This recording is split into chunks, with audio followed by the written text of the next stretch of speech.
Good morning to all. Today topic is in a SPM, that is a and benefit analysis.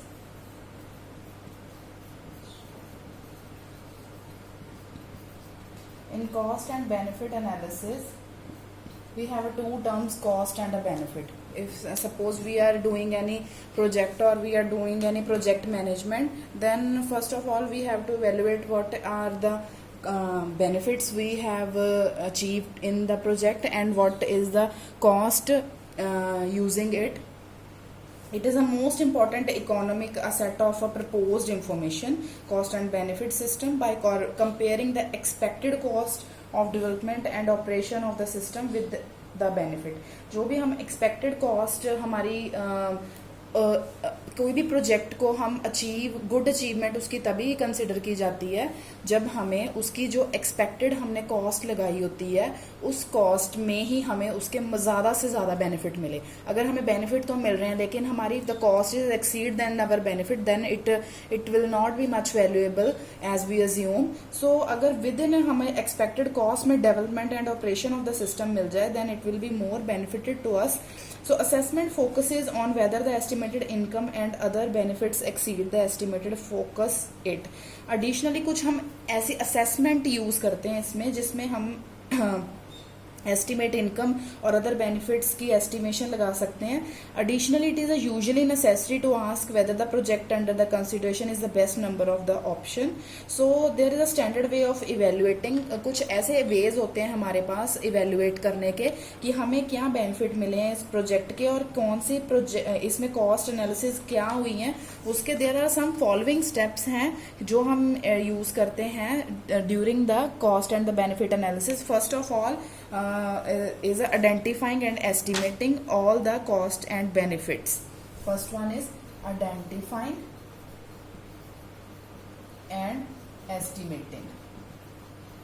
So identifying and estimating is the most important approach in the cost and benefit analysis because it carrying out the project and operating the delivered applications. For example, it includes the development cost, operating cost and the benefits that are expected to accrue from the new system. Second one is expressing these cost and benefits in a common unit. Expressing in common unit. So what is expressing in the common unit? The cost and the benefit in the common unit. It means that we need to evaluate the net benefit and the difference between the total benefit and total cost of creating and operating the system. It means we have the difference between, in which we have the find out the difference between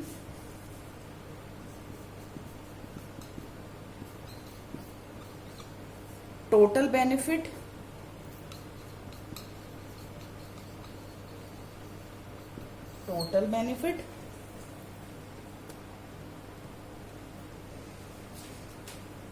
and total cost of creating and operating the system and total cost of creating and operating a system. And we need to evaluate these things in expressing the cost and benefit. To do we much express each cost and each benefit in some common unit, that is a money. So in कोई भी हम cost and benefit analysis is depend on the money. So money is a indirect or directly relative easy to identify and quantify in approximate monetary terms. Some of the cost includes. अब cost and benefits में कुछ ऐसी terms include की जाती हैं which is very helpful to us in the terms of measurement of each thing. For example, and first is a development cost. कोई भी हम प्रोजेक्ट अगर यूज कर रहे हैं तो सबसे पहले हम उसकी डेवलपमेंट कॉस्ट को फाइंड आउट करेंगे. डेवलपमेंट कॉस्ट की उसमें डेवलपमेंट के लिए हमें कितनी कॉस्ट लगी. इंक्लूड द सैलरी ऑफ, अगर कोई भी हम एम्प्लॉय हायर कर रहे हैं उस प्रोजेक्ट को रन करने के लिए या कोई भी कंपनी को हायर मतलब कंपनी चला रहे हैं हम, कंपनी को एक बेटर मतलब एक पोजीशन पे लेके जाने के लिए हम स्टाफ हायर करते हैं और स्टाफ की salary, other employment cost of the staff involve in the development project. So the terms salary and other employment, and the other employment cost of staff is include under the development cost. Second is a setup cost. Setup cost includes, what is it includes? The cost of putting the system into the place. It consists of cost of any new hardware and equipment, but this will also include cost and recruitment of a staff frame. It means when we set up cost कि हम कोई भी है ना कोई भी hardware use कर रहे हैं, whenever we use any or put up any new hardware, then it is include under the setup cost. Next is operational cost. It consists of the operating of the system. So operational कौन सी हम मतलब एक system को operate करने के लिए कौन कौन सी हमें थिंग्स रिक्वायर्ड हैं वो ऑपरेशनल कॉस्ट में आएगा. So there is some cost and benefit evaluating techniques which is very important and which helps us to know about how much the profit we gain from this analysis. So first cost and benefit evaluating technique. Cost and benefit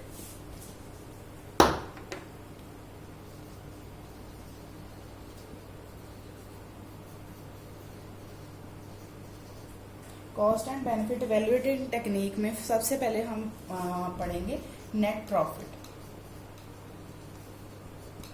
net profit में क्या है?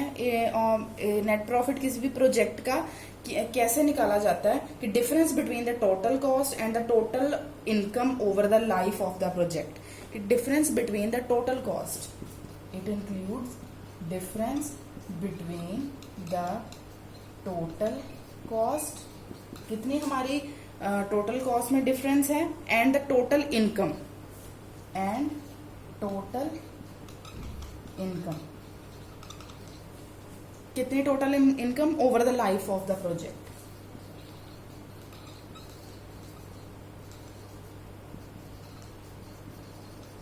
Over the life of the project. So ये है first evaluating technique. Second is a पे back period. पे back period.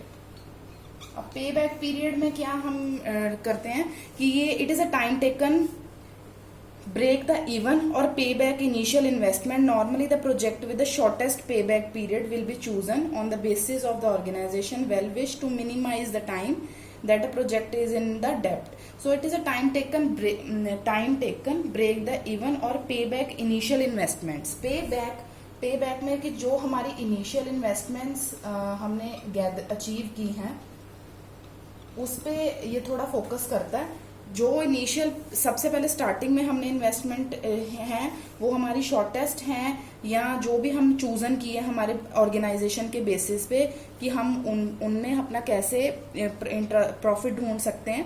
Next one is a return on investment. जो ROI, that is a ROI. Return on investment means कि हमने कितना, it provides an accounting rate of return, provides a way of comparing the net profitability to the investment. Rate of interest. Rate of interest means कि हम जब compare करते हैं अपना net profitability, when we comparing net profitability,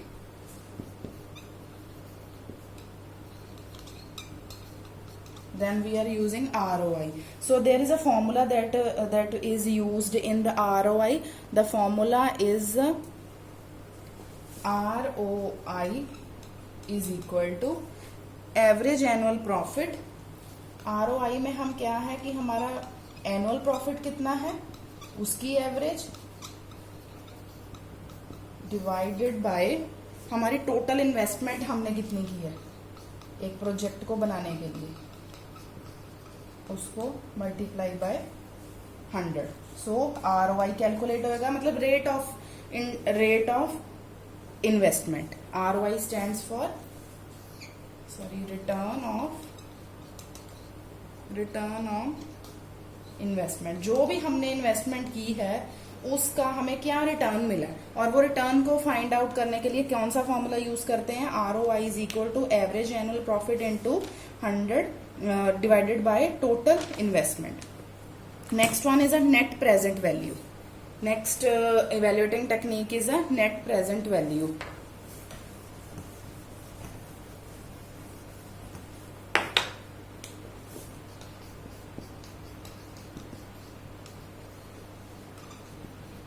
अब net present value क्या include करता है, the calculation of the net present value is a projective valuation technique that takes into account the profitability of the project and the timing of the cash flow that are produced, and it is also applying the formula that is a net present value, that is a present value equal to value in year by 1 plus R by T. So net present value को हम कैसे calculate करते हैं, value in a year by 1 plus R by T. It takes the present value in a project evaluation and takes account the profitability of the project कि कितनी हमें project ने net present कितना प्रॉफिट दिया है और कितना वो एक ईयर में देगा, कितना वो एक फिल मतलब सेम टर्म के लिए कैलकुलेशन करता है कि कितना वो हमें अकाउंट में प्रॉफिटेबिलिटी प्रोजेक्ट में कितने टाइम में कितना कैश फ्लो हुआ है हमारा, कितना प्रोड्यूस हुआ और कितना हमें एक मंथ में कोई भी प्रॉफिट हो रहा है और कितना प्रॉफिट हमें एक ईयर में मिलेगा, वो कैलकुलेट करने के लिए हमारी valuation technique net present value use की जाती है. Last one is this one is where T is यहाँ पे it is denoted by T. अब टी क्या है, T is the number of years into the future in cash flow occur.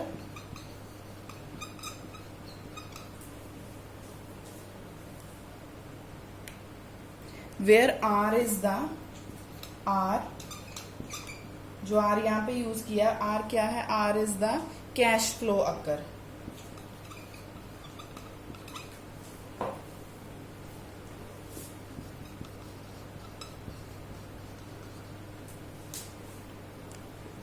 Last one is the internal rate of return.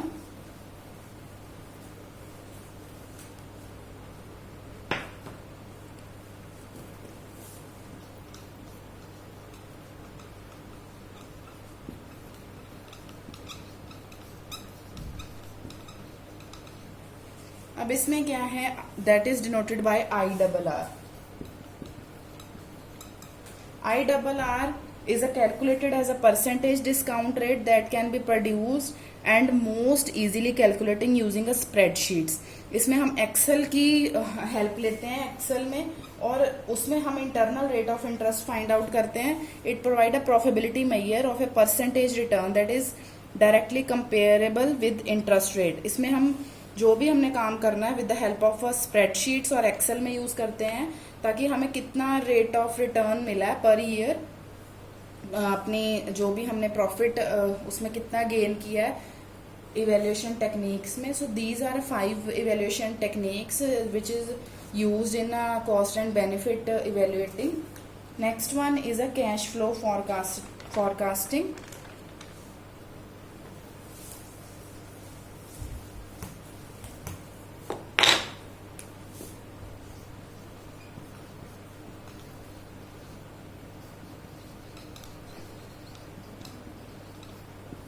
What do you mean by cash flow forecasting? It is an important and estimating the overall cost and benefit of a project is the forecasting of a cash flow that will take place and timing. Cash flow forecasting indicates the expenditure and income. What is the expenditure and income we must use to develop any project? मतलब कि जो cash flow forecasting का क्या मतलब है, ये एक ऐसा डॉक्यूमेंट आप कह लो जो हमें हेल्प करता है एस्टिमेट करने में कितनी अमाउंट ऑफ मनी हमारी मूव इन हुई है and out of your business, कितनी how much amount of money it includes how much amount of money that will move in and out,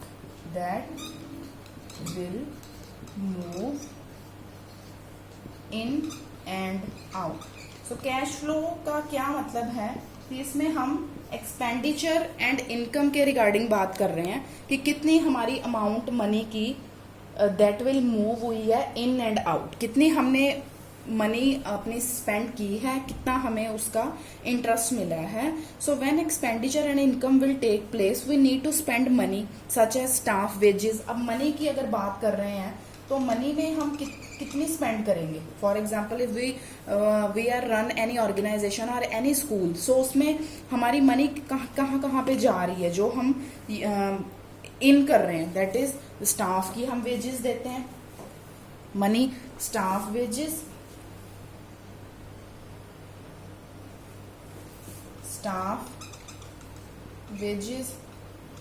और हम फंड्स पे जो कोई भी मेंटेनेंस कोई कॉस्ट कोई ना कोई आई रहती है उसकी, जो हम वो फंड्स उसमें यूज कर रहे हैं, और during the development wages of a project and which can not be differented until the income is received. जो भी, और ये सारा कुछ स्पेंड करके हम फिर उससे क्या इनकम रिसीव कर रहे हैं, दैट विल बी मोर होना चाहिए. अगर हम ये कुछ स्पेंड कर भी रहे हैं तो उसके बदले में हमें क्या चीज मिल रही है, that is much profitable and which is also included in the cash flow forecasting. So it is a document that helps the estimate the amount of money that we will move in and out of your business, and it also includes your project income and expenses, and we can fund the now we are going to discuss about the cash flow forecasting in a little bit detail.